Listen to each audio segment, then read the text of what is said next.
guys, it's Lynn from GMP Custom Fabrications, and today I am going to start work on Sketchy.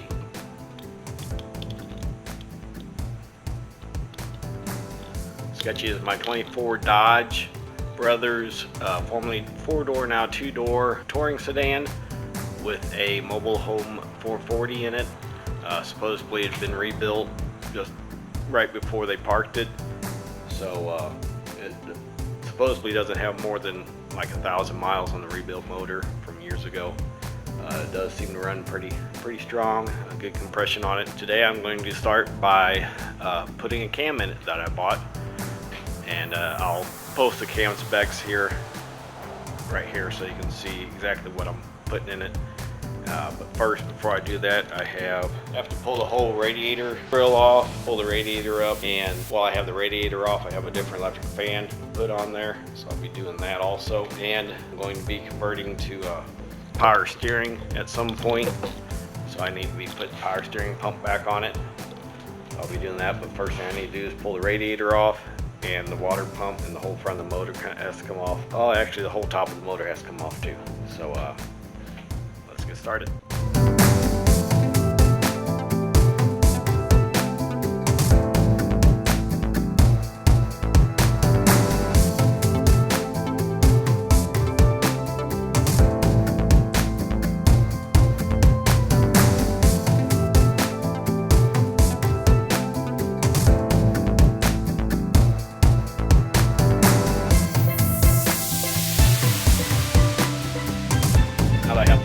Intake manifold taken off the carburetor. I'm going to go ahead and leave the valley pan on there for now to keep me from down the engine.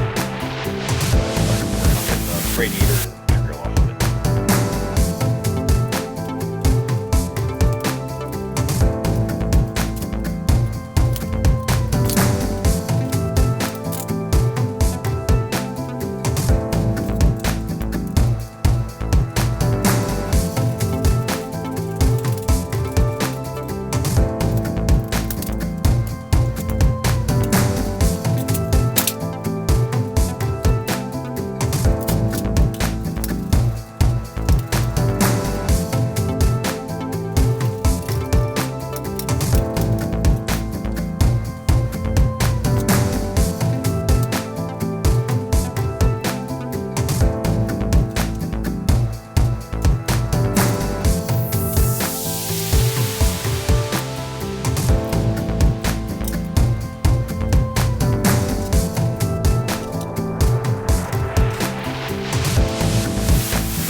I got a couple bolts on here I'm going to have to heat up. They're seized up going through the water pump into the block. Hopefully it's just where they go through the water pump, and I'll be able to get it to loosen up with some heat. I've already had snapped the head off of one of them when I first put the motor in here, taking the power steering pump off of it. So it's not had a head on it, but it does have quite a bit of bolt left to it, so I could weld a nut on there. Once I get everything else heated up, I'll do that. Fire! Fire! Fire!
Okay, that was a little bit of a chore.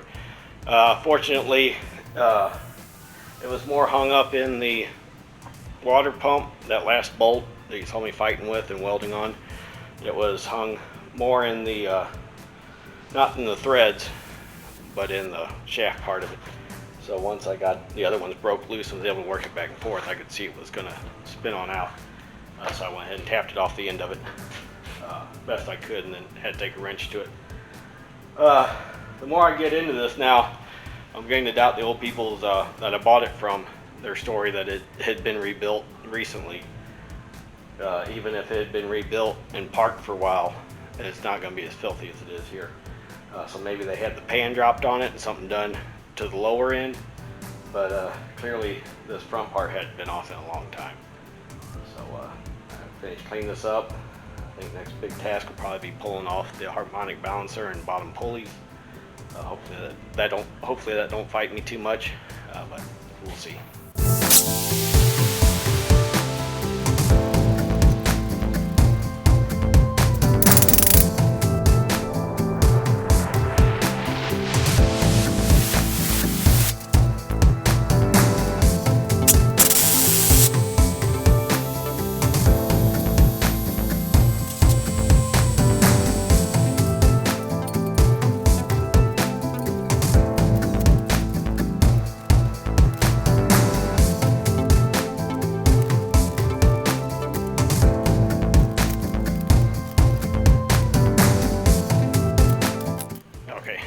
It's pretty obvious that nobody's been in this motor.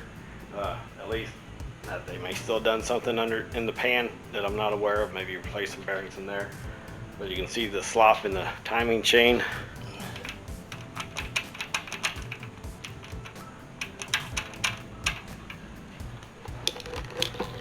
Yeah, that's definitely not been replaced, and I'm not sure what a experienced mechanic would rate that at or judge that age-wise, but definitely need a replacement. Definitely could have been a performance issue. All right, now I'm going to go ahead and clean off the top of the motor, pull all the stuff off the valley pan that I have sitting on it, and I'm going to go ahead and pull the valley pan off, and I'll have to pull the valve covers off to lift the lifters up. Then I guess I go ahead and do the timing chain first. Go ahead and take the timing chain loose. I want to go ahead and get it turned, see what my top dead center is. Let's see what that is now.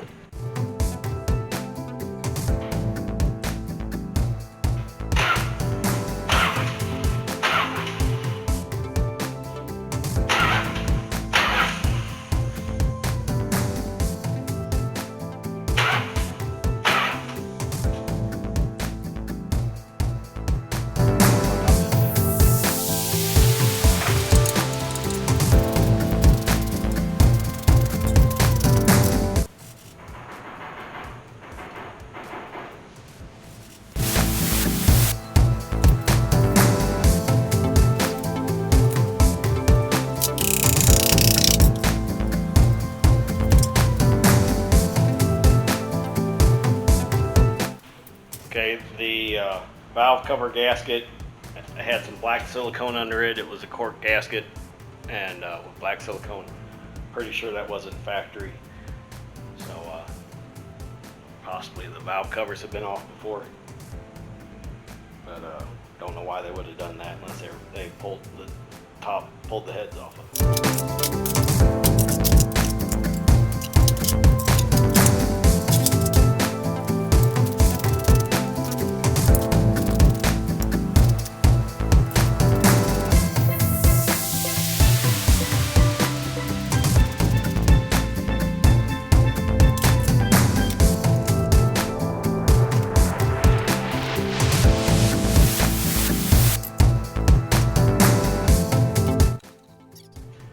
Okay, I didn't want to get too far ahead. The camera battery died, and when I plugged in the charger, I just went back to working on the motor. So I'll kind of quick recap what I did. I went ahead and got it top dead center. Pulled all my spark plugs out to verify that I was top dead center. Went ahead and pulled the timing chain off. This is the new sprocket on bottom. Now with it, I'm gonna have to research on the internet because there's 3 different keyways cut into it with different marks on it for different degree of cam timing. I think this is the one I'm going to want, but I'm going to get online and verify that. I got a lot of crud that I'm going to clean off of here. It's just filthy on the outside. Inside the motor looks clean. I went ahead and pulled the valley pan off of it. It destroyed the intake manifold gaskets, so I'm going to have to replace those. The next thing's going to be to pull the lifters out, and I'll be ready to pull the cam. And since I won't be reusing the lifters, because I got new lifters go with the new cam, I'm not going to be concerned about what order I take them out in.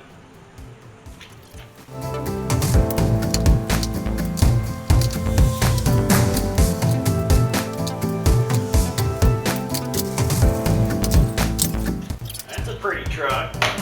Right, your wife? No, it's the old boys. Finally got it running again. Gotta change the lifter in it. I say you got to come apart. Alright, just had some company show up, car buddies of mine, and so we ended up pulling the cam out without the camera going. It gave me a little bit of issue. I didn't realize at the time. I'm glad they were here. Both of them are their brothers, Eddie and Sean. Eddie you've seen on my videos before, but they've got a lot more experience doing car stuff than I do, so they pick up and see stuff that I was doing wrong. I was having trouble getting the cam to come out, and Sean pointed out that I had my fuel pump push rod. I hadn't taken it loose yet, so after I did that, that came on out. But they looked at the cam bearings too.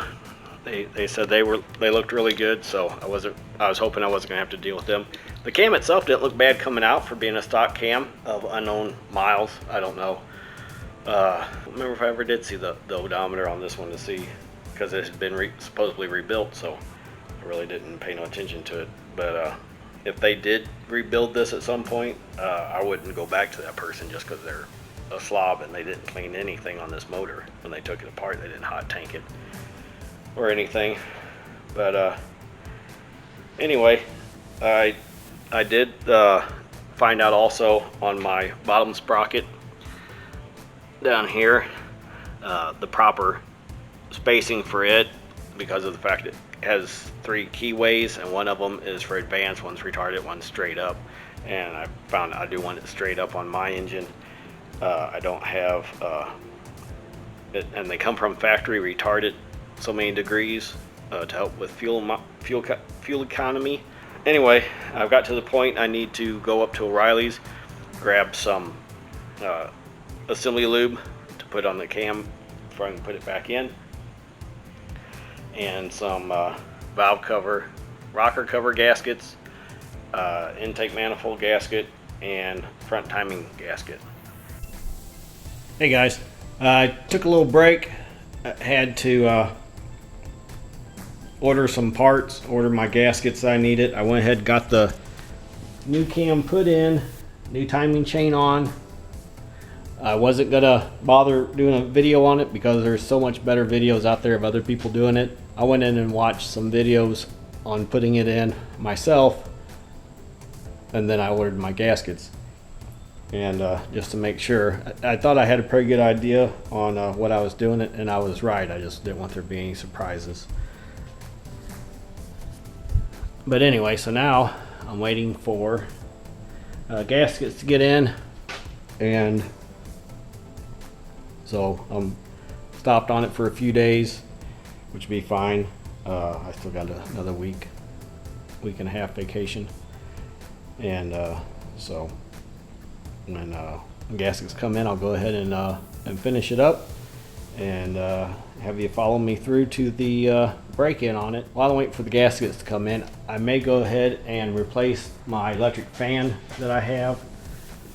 It was one off of some car that is loud, and I got a brand new one to put in there. I just haven't done it yet. And I have the relays and the sensor and everything to wire it into the motor, so it's not relying on a switch. So yeah, I'll probably try to get that done too. Might make a different video out of it, so you may see that one come up replacing the fan, and it would have been recorded in the middle of the cam swap. So anyway, this is not the end, and I'll be back when I'm back. Hey guys, alright, okay, I was just editing the video down and realized that I already had 20 minutes of video and I'm only halfway through the job, so I decided to go ahead and cut it into 2 pieces, and so I'll go ahead and give you an outro now.